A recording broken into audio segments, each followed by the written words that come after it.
Morning guys, Monday morning, a half marathon world record overnight. 57 minutes and 30 seconds is unbelievable, superhuman performance. Maybe I'll get there one day, who knows?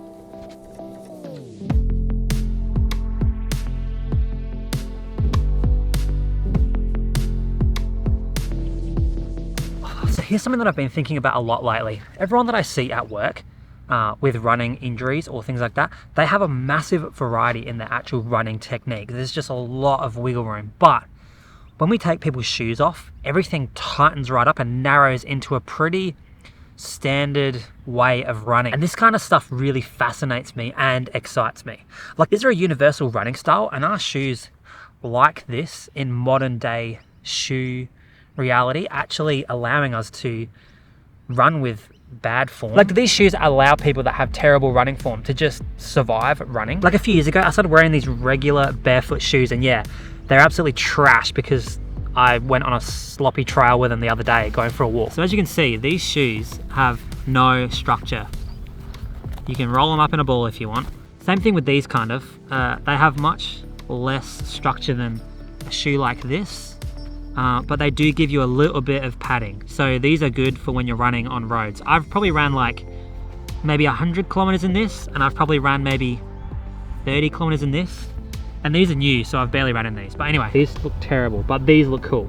Now, I'm not saying that you should wear shoes like this or run barefoot all the time for all of your runs throughout the week.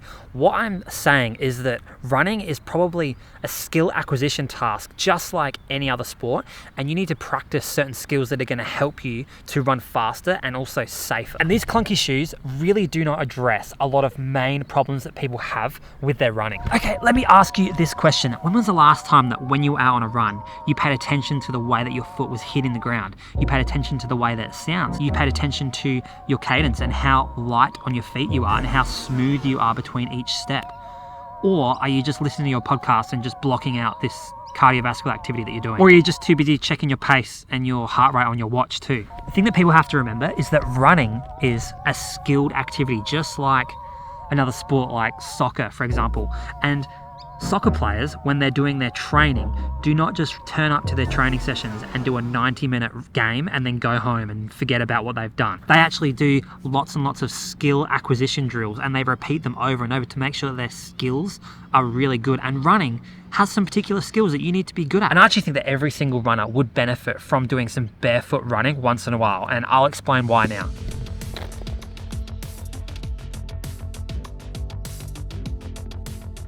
Now, there have been some studies in the past that have looked at foot strength protocols and found that doing foot and ankle strengthening drastically increases functional performance.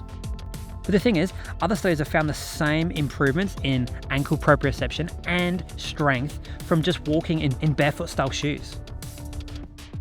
Now, the problem with research is that you never get a study that has everything, and I've not been able to find any studies where they've compared barefoot shoes to ankle strengthening protocol to see which one actually reduces injury risk.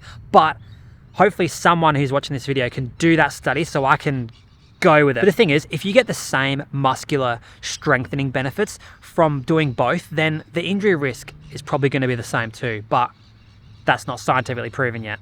But how do we address the skill of running? Well, that's pretty easy actually.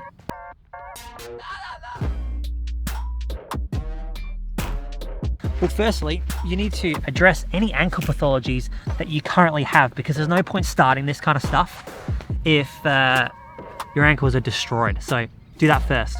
And number two, like those studies said, change your shoes that you wear every day, because you can get 90% of the benefits from this foot strengthening stuff and this, stuff they're about to go through by just wearing different shoes during the day so that you don't have these supported shoes on your body all the time. They're good for running, not good for everything else. Things like this, and also things like this Ultra shoe that I've had for like literally 2 years and it's still good, are what's going to make your feet absolutely indestructible, and it's going to make you a better skilled runner.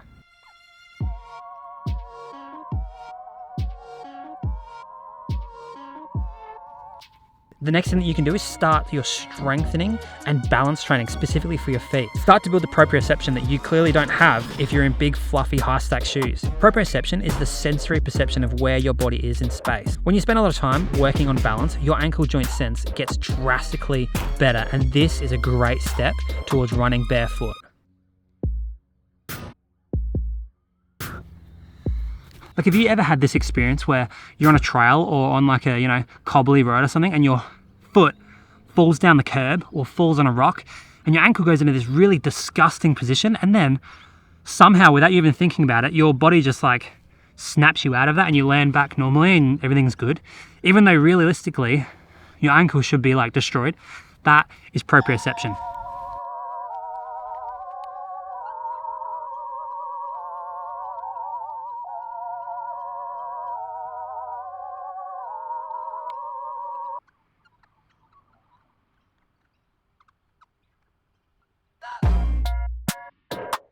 Next, go to a grass field and run for 10 meters. It's gonna feel so weird. And the first few steps, you're probably gonna run in your normal way and it's not gonna feel right.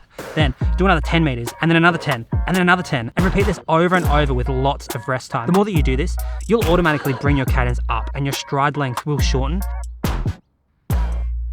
And then you'll start to feel as if you're floating along on your toes like you've never experienced in normal shoes.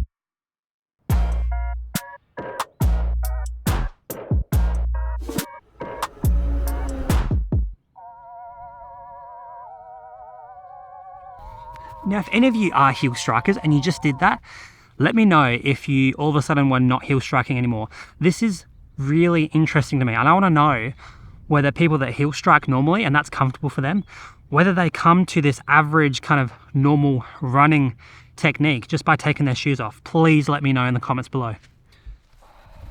Oh, also, I will just add that a lot of these crazy Kenyan and Ugandan and Ethiopian runners, even though they're running in super shoes now, they spent their entire childhood running barefoot to and from school. So what does that tell you?